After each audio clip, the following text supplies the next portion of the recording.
And activated first was the Codyverse as he comes out. And before Cody can address the crowd, Stephanie McMahon, our to-be Hall of Fame inductee, comes out announcing this is the house her grandfather built. And Stephanie, it's a big reaction from this crowd. Okay, we can't just move on from that. Like, do you think there's anything to take away from saying that instead of maybe attributing something to her father? Well, I wasn't expecting there to be any references to her father, but I would be incorrect in that.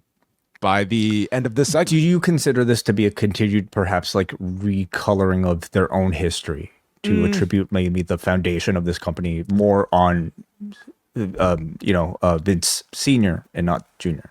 I didn't read that into this because I feel if, let's say the other side, and she had said the building my father built, that wouldn't be accurate. Like, I think we would have then been criticizing, saying like Vince Sr. ran this building for years and years before his father did. Okay. She wouldn't say that though. She'd be saying like the place where my father created WrestleMania, or she could have said that and obviously did not. So I certainly don't think they're going out of their way to make any references to Vince, but I also would not have expected the line at the end of this. Are they going out of the way to ignore him? Right.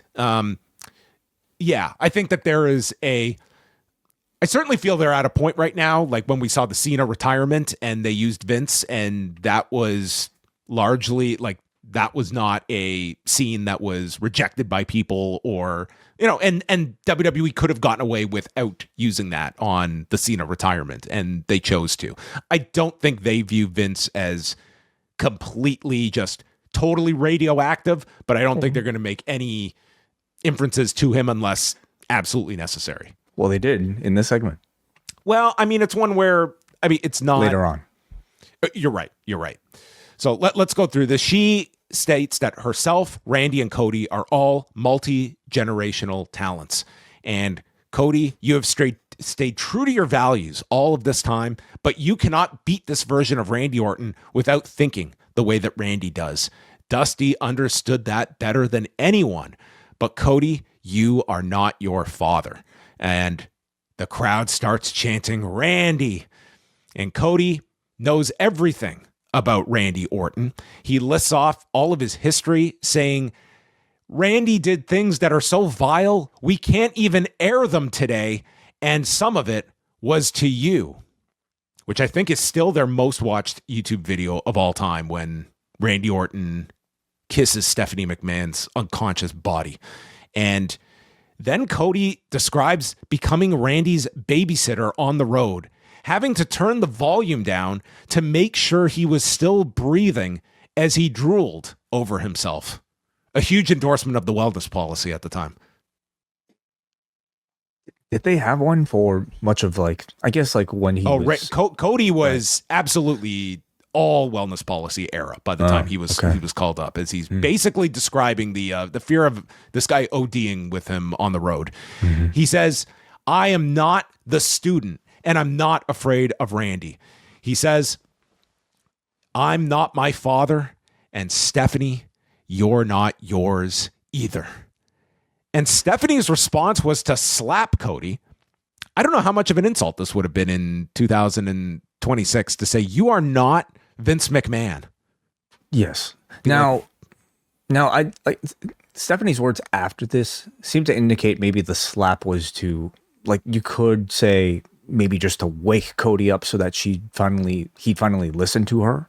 But in this moment, it felt like she was taking offense to him claiming that she was nothing like her father. And what did Cody mean by the line? Did Cody mean that, like, you don't have the killer instinct of your father? Like, what exactly did Cody mean by saying you are not like your father either? You're not the subject of multiple lawsuits. Yes. You have a clean driving record. Yes, we could go on. Was this a way to compliment Vince or somehow, or what? Like what, or just a way to get a cool line so that Stephanie would slap Cody? Yeah, well, I think the audience took it as he was insulting Stephanie, just like Stephanie had said, "You're not your father." Dusty understood this better than anyone about playing dirty. Playing dirty, getting into people's heads, and you're not your father. You don't have that level you can reach. And yeah, it came off here as Cody, stating that Stephanie is not at the level of her father, which is a very weird line just to introduce here. Like, I don't know why. Like, I feel this promo would have been identical without it, but they clearly set this up with each commenting, "You're not your father." Like, this was 100% by design for this big, like Vinceism at the end. They needed a way to drive the tension big enough so that Stephanie would deliver her signature slap to Cody. I feel like that was probably most of the justification for the line. But I mean, again, because Vince is such a hot button topic, I guess what are we supposed to take from it? Maybe he can say, "You know what? I'm not the student anymore, but I know plenty about education. Unlike you, Stephanie, because you're not your mother." That would have worked. Yeah. Oh, much better. So why don't we go cook up some steak and pour some A1 and we'll chat about your mother's role as a department. I guess I was going to say, how much does her mother know about education? Yes. So after the slap, Stephanie responds. Stephanie was very good with her delivery here, stating that she is here because she cares about Cody. Orton doesn't just listen to the voices in his head.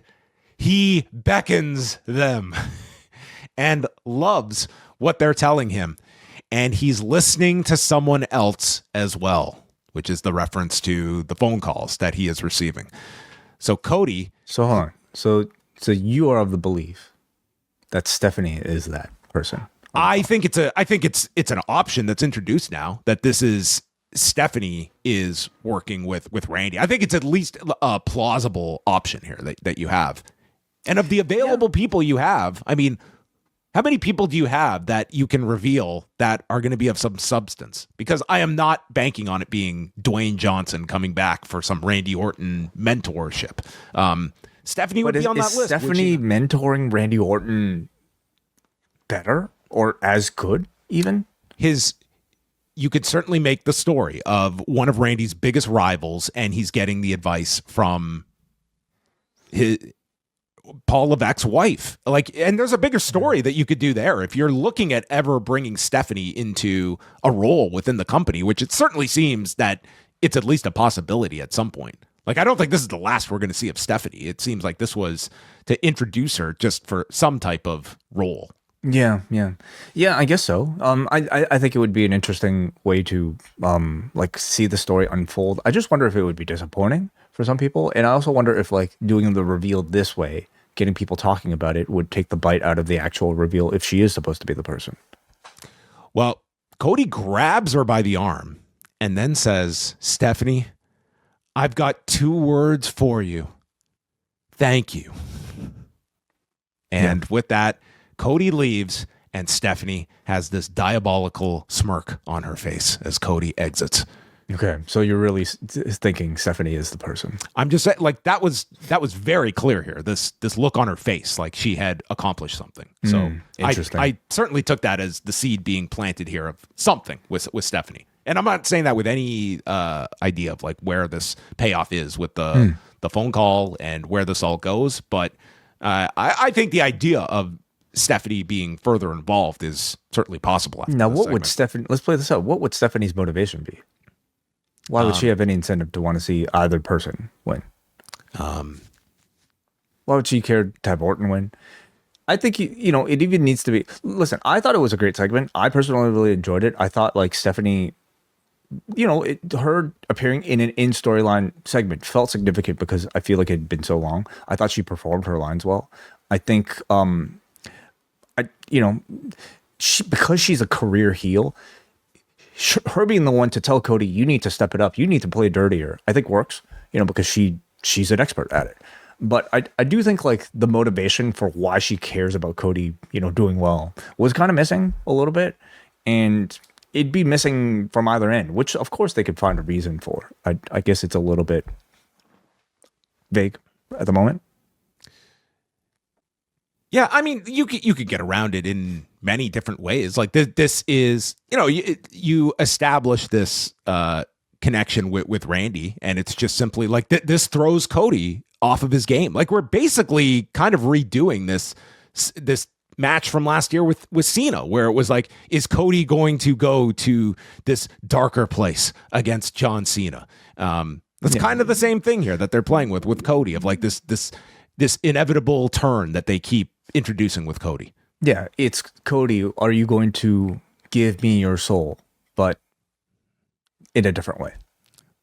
Does he stare at his hands at some point during WrestleMania? Do we get a hand stare? I think he will grab the championship belt. Referee will be down, and he will look and wonder, am I? Should I? Would my father have done this? Maybe we could get some AI, and he looks into the title and he sees his father. We get some A1 technology, and there's Dusty speaking to him from the championship belt. You think we're far from that? We're not. We're going to get a whole, like, if another COVID strikes, we're getting a whole AI-generated WrestleMania. I bet. Let me tell you about this guy, Mark Shapiro. Oh, my God. He talks about activations. I don't have Dusty in me. I think I've exhausted Dusty. I'm done. The Post Wrestling Cafe is your one-stop shop for all of the coverage that Post Wrestling has to offer. 2 big rewind-aways this month with WWF Insurrection from May of 2002. This UK-only pay-per-view featured the Raw brand going overseas and ending with the infamous plane ride from hell. Then we're going to take a look at AWA's Super Sunday from April of 1983. A new edition of Talk Can Be Yours, plus MCU Later, Book Club, and coverage of UFC 326, TNA Sacrifice, and of course, XL editions of Rewind to Raw, Dynamite, and SmackDown with all the news of the day. Join now at postwrestlingcafe.com.